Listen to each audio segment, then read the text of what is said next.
శ్రోతలందరికీ నమస్కారం అండి. దివ్య చెప్తున్న కథలకు మీకు స్వాగతం. శ్రోతలారా, నా ఛానల్లో కథలు మీకు నచ్చినట్లయితే నా ఛానల్ను తప్పకుండా సబ్స్క్రైబ్ చేసుకుని నన్ను సపోర్ట్ చేస్తారని నేను కోరుకుంటున్నాను. ఇక ఈరోజు నేను మీకు వినిపించబోయే కథ పేరు ఎవరిది అదృష్టం. ఈ కథ రచించిన వారు వలివేటి నాగచంద్రావతి గారు. పెళ్లివారి దగ్గర సెలవు తీసుకొని కళ్యాణ మండపం బయటకు వచ్చాడు విశ్వనాథం. అప్పటికే పార్కింగ్ ప్లేస్ నుంచి కార్ తీసుకువచ్చి ఎంట్రన్స్ మెయిన్ గేట్ ముందుంచాడు మాధవరావు.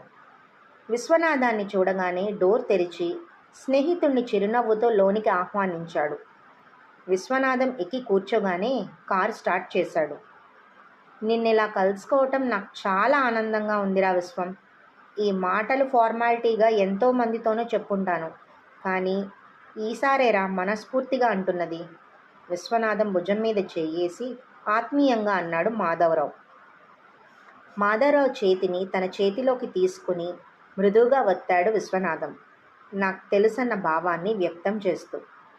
తన ఊరి ప్రెసిడెంట్ గారి అబ్బాయి పెళ్ళి, ఇక్కడ ఓ మిలిటరీ ఆఫీసర్ గారి కూతురుతో. ప్రెసిడెంట్ గారి బలవంతం మీద మగపెళ్లి వారితో కలిసి ఇక్కడికి వచ్చాడు. సిటీకి ప్రయాణం అనగానే మాధవరావు గుర్తుకొచ్చాడు.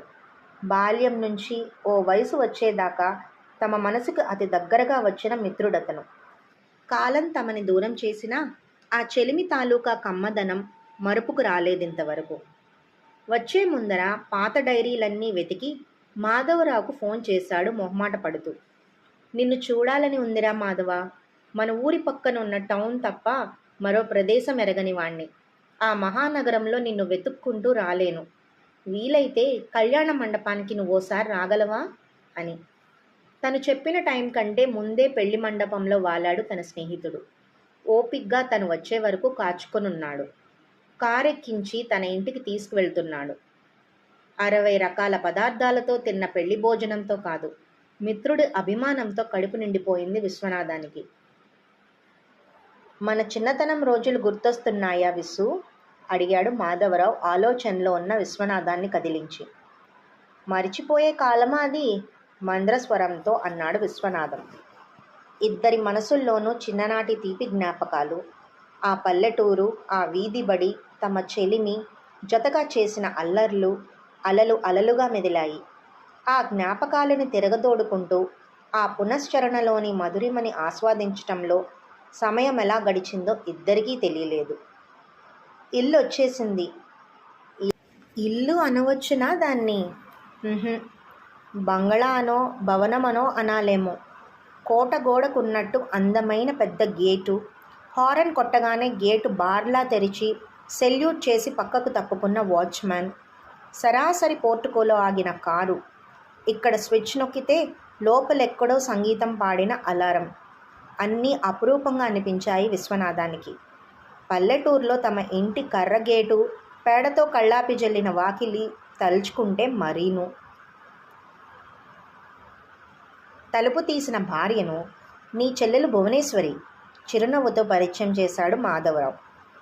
రెండన్నయ్య, మీ ఫోన్ వచ్చిన దగ్గర నుంచి మీ ఫ్రెండ్ భూమి మీద నిలవటం లేదు, నన్ను నిలబడినివ్వటం లేదు మందహాసం చేస్తూ స్వాగతం పలికింది భువనేశ్వరి. తెల్లటి సాటిన్ నైటీ, బాబ్డీ హెయిర్, చక్కటి వచ్చస్సు. 50వ పడిలో కూడా ఇంత ఆకర్షణీయంగా ఉండొచ్చని ఆమెను చూశాకే తెలిసింది విశ్వనాథానికి. ఏసీ గదిలో మెలకువ వచ్చింది విశ్వనాథానికి. తెల్లవారుజామున 4 గంటలకు కోడి కూతతో కాదు, good morning Vissu, bed coffee అలవాటుందా అంటున్న మాధవరావు మేలుకొలుపుతో 8 గంటలకు. బుద్ధి తెలిసింత ఆలస్యంగా లేవటం ఇదే ప్రథమం. ఏసీ చల్లదనం మహత్యం. అబ్బురపడుతూనే మిత్రుడితో బెడ్ కాఫీ అక్కర్లేదని చెప్పి అటాచ్డ్ బాత్రూమ్ కేసి నడిచాడు విశ్వనాథం. పడగ్గది సౌందర్యం హాయిగా తోస్తే బాత్రూమ్ సామాగ్రి పజిల్ అనిపించింది ఆయనకి. గోడంతా పరుచుకున్న ఆ అద్దమేమిటి, ఆ బాత్ టబ్ ఏమిటి, షవరు, షేవరు, గీజరు, లోషన్లు, క్రీములు, అబ్బబ్బబ్బా, బాత్రూముకు కూడా ఇంత వైభవమా అని విస్తుపోయాడు. పెరట్లో దూరంగా ఓ మూలన సిమెంట్ రాళ్లతో కట్టిన తమ స్నానాల గదెక్కడా, ఇదెక్కడా, ఓహోహోహో అని కూడా అనుకున్నాడు. ఆ ఒక్కసారే కాదు, ఎన్నో అత్యాధునిక సదుపాయాలున్న వాళ్ళ వంటగది. అదే కిచెన్ని చూసినప్పుడు కసాత్మకంగానే కాదు, ఖరీదైన అలంకారాలున్న డ్రాయింగ్ రూమ్ని చూసినప్పుడు మరీ మరీ ముగ్ధుడైపోయాడాయన. ఆ హాల్ ఊరంతుంది. హాల్లో ఆ ఉయ్యాల బల్ల ₹1,00,000. ఆ ఊగే కుర్చీ, ఆ సోఫా సెట్టు, కూర్చుంటే అడుగులోతు పూలగుట్టలోకి దిగిపోతున్నట్టుంది. అవన్నీ లక్షలు చేస్తాయో. ఇల్లంతా పాలరాయి. ఇంటి ముందు 2 కార్లు, ఇంటి చుట్టూ గార్డెను. ఇన్ని అమర్చుకోవాలంటే ఎంత సంపాదించాలి, దానికి ఎంత కష్టపడి ఉండాలి. తెగ ముచ్చటి పడిపోయాడు విశ్వనాథం స్నేహితుడి ప్రయోజకత్వానికి.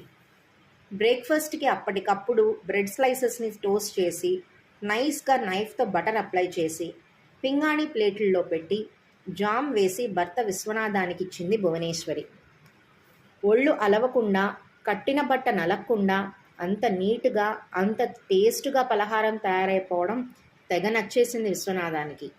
10 గాగుల్స్, హై హీల్స్తో తయారైపోయింది భువనేశ్వరి. సారీ అన్నయ్య, నాకు కూడా మీతో స్పెండ్ చేయాలనే ఉంది, కానీ నేను ఇవాళ తప్పకుండా అటెండ్ అవ్వాల్సిన బోర్డ్ మీటింగ్ ఉంది. తొందరగా రావడానికి ట్రై చేస్తాను, సరేనా? Bye, see you. విశ్వనాథం నొచ్చుకోకుండా క్షమాపణ చెప్పేసి వెళ్ళిపోయింది. నేను మాత్రం నా ప్రోగ్రామ్స్ అన్నీ క్యాన్సిల్ చేసేయమని మా ఆఫీస్కి ఫోన్ చేశాను రా విసు. ఈ 2 రోజులు నిన్ను వదిలిపెట్టను చెప్పాడు మాధవరావు. కృతజ్ఞతగా చూశాడు విశ్వనాథం. మర్నాడు భువనేశ్వరి కూడా ఇంట్లోనే ఉండిపోయింది. భార్యాభర్తలిద్దరూ ఆ రోజంతా విశ్వనాథానికి పూర్తి కంపెనీ ఇచ్చారు. ఉదయాన్నే భువనేశ్వరి సింపుల్గా వెజిటబుల్ పలావ్, టొమాటో సూప్ తయారు చేసింది.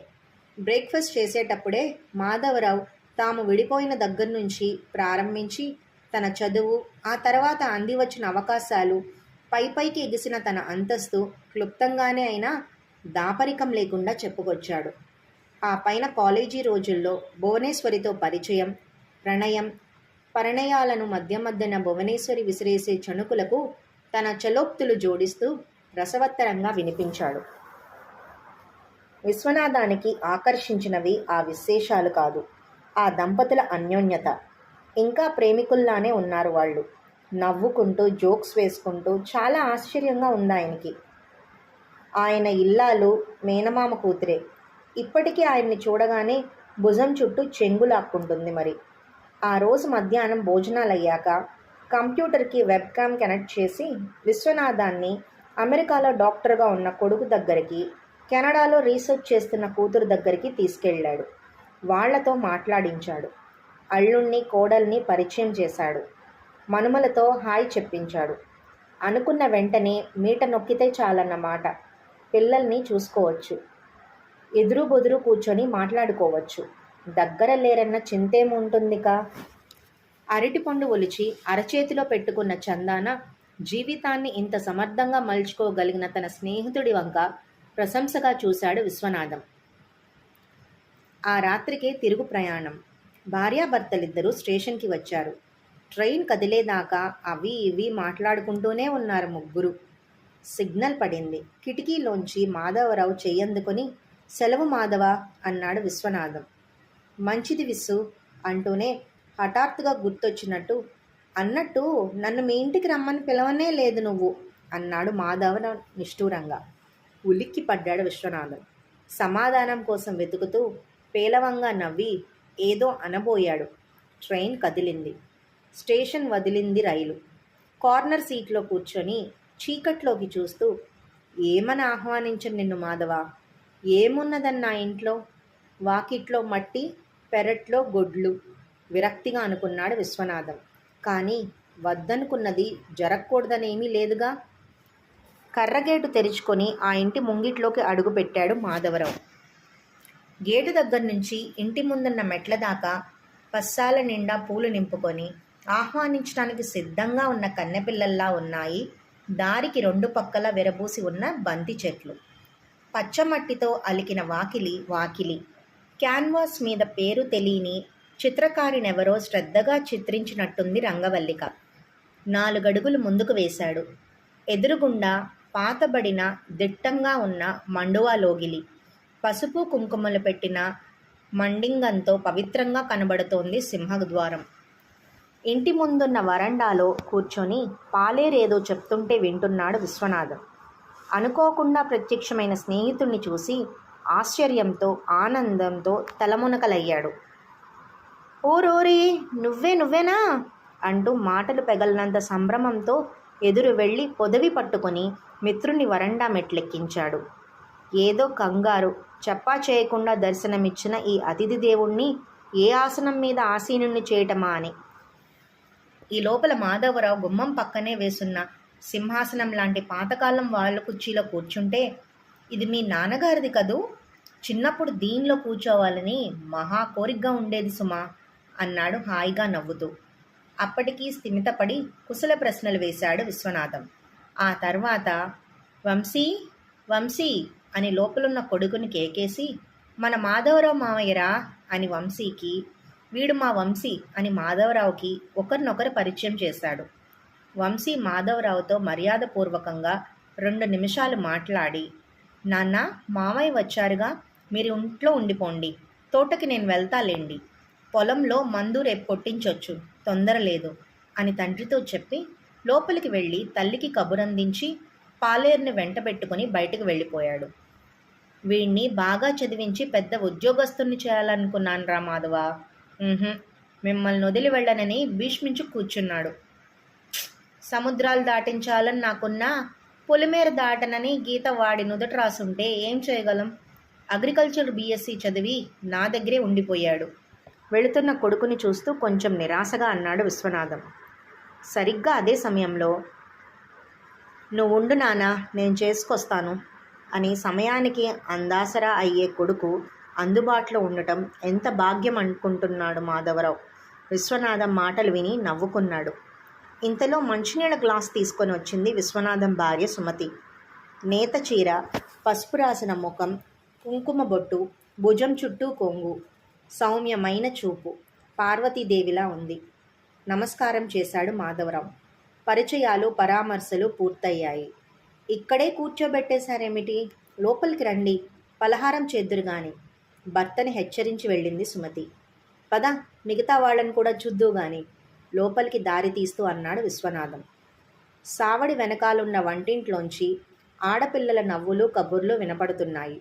విశ్వనాథం 2 అడుగులు అటుగా వేశాడు. శార్వాణి అన్న ఆయన పిలుపు పూర్తవలేదు. తూనీకలాగా వచ్చేసింది శార్వాణి. మా కోడలు అని పరిచయం చేయకుండానే, నమస్కారం బాబాయ్ గారు, బాగున్నారా అని పలకరించి, మా మామయ్య మీ ఇంటికి వెళ్ళి వచ్చిన దగ్గర నుంచి మీ గురించి మీ ఇంటి గురించి పొగడని రోజు లేదంటే నమ్మండి. అంతెందుకు, మీ ఇంట్లో ఏ మూల ఏమున్నదో మాకంతా కంఠోపాఠమైపోయిందనుకోండి అంది నవ్వేస్తూ. అలా గలగల మాట్లాడేస్తున్న పక్కనున్న చిన్న టేబుల్ సర్ది కుర్చీలు 2 దగ్గరగా లాగి నీళ్ల జగ్గు 2 గ్లాసులు పెట్టేసి వాళ్ళు టిఫిన్ తినడానికి రెడీ చేసేసింది. ఆ అమ్మాయి చురుకుదనం, ఇప్పుడు చూసిన తనని బాబాయ్ అంటూ ఆత్మీయంగా వరుసలు కలిపేసి కల్లా కపటం లేకుండా మాట్లాడేయటం మాధవరావుని ఎంతో ఇంప్రెస్ చేశాయి.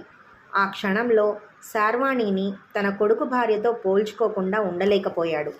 ఒక పెద్ద కార్పొరేట్ సంస్థలో ఉన్నత పదవిలో ఉన్న తార తమతో కూడా రిజర్వ్డ్గా ఉంటుంది. తనని భువనని పేరు పెట్టే సంబోధిస్తూ ఉంటుంది. కాకపోతే పేరు చివర అంకుల్ అని ఆంటీ అని చేరుస్తుంటుంది. అయినా ఆ అమ్మాయి తప్పించటం ఎందుకు? వాళ్ళక్కడ, తామిక్కడ. తాము దగ్గరయ్యే ఆస్కారం ఎక్కడ? పలహారం ప్లేట్లు వచ్చేశాయి. ఆలోచనలు ఆగాయి. పెసరెట్టు, జీడిపప్పు ఉప్మా, చందమామల్లాంటి ఇడ్లీలు, చిన్న గిన్నెతో గుమగుమలాడే నెయ్యి, అల్లం పచ్చడి చూడగానే ఆకలి విజృంభించింది మాధవరావుకి. ఎన్నేళ్ళయింది ఇలాంటి టిఫిన్ తిని. ఇక్కడ కరీం టీ కొట్లో బన్ను తప్ప బ్రెడ్ దొరకదురా అంటున్నాడు విశ్వనాథం బిడియం పడుతూ. మళ్ళీ నవ్వొచ్చింది మాధవరావుకి. గ్లాసులతో కాఫీ సుమిత్ర తెచ్చింది. నడికట్టుతో పసుపు నలుగు పెట్టుకున్న ఒంటితో చెవుల్లో దూది పెట్టుకొని సిగ్గుపడుతూ తలదించుకొని వచ్చే కూతుర్ని ఆపేక్షగా చూపించి, మా అమ్మాయి సుమిత్ర బాలింత్రాలు, బాబుకి 1 నెల వెళ్ళింది అన్నాడు విశ్వనాథం. ఇంటికి అతిథులొస్తే పసివాళ్లని చేతికివ్వటం పల్లెటూరి ఆనవాయితీ. సుమిత్ర కొడుకుని విశ్వనాథం ఎత్తుకువచ్చి జాగ్రత్తగా మాధవరావు ఒడిలో పెడుతూ, ఇడిగో మా బుజ్జి మనవడు మురిపెంగా అన్నాడు. అంత పసిగుడ్డు నెత్తుకోవటం కాస్త గాబరాగానే ఉన్నా మూసుకొని ఉన్న పసివాడి అమాయకపు కనురెప్పల్ని ముద్దాడటం, సుకుమారమైన వాడి బుగ్గల్ని వేలితో నిమరటం ఎన్నడూ ఎరగని ఆనందాన్నిచ్చిందాయనికి. అవును, కొత్తే. కూతురికి పురుడు పోయటం, మనమల్నెత్తుకొని ఆడించటం, ఆ ముచ్చట తనకేమి తెలుసునని? వాళ్ళంతా అమెరికాలో పుట్టారు. పనుల ఒత్తిడి తీరి తాము వెళ్లే వేళకి హాయ్ గ్రాండ్పా, హాయ్ గ్రాండ్మా అని చెయ్యూపే స్టేజ్కొచ్చేశారు వాళ్ళు. ఆయన ఆలోచనల్ని చెదరగొడుతూ వచ్చేసింది యాదమ్మ, విశ్వనాథం తల్లి ఆవిడ. తోటకి వెళ్ళి కూరగాయలు కోయించుకొని అప్పుడే వచ్చిందింటికి. నువ్వు సత్యంబాబు కొడుకువా? నిక్కర్లేసుకొని తిరిగేవాడి కళ్ళ ముందర ఎంత పెద్దవాడివయ్యావురా! పొంగిపోతూ చెంపలు నిమిరి మెటికలు విరిచింది యాదమ్మ. వయసెంత మీద పడినా తల్లి లాలన పసివాళ్ళని చేస్తుంది ఎవరినైనా.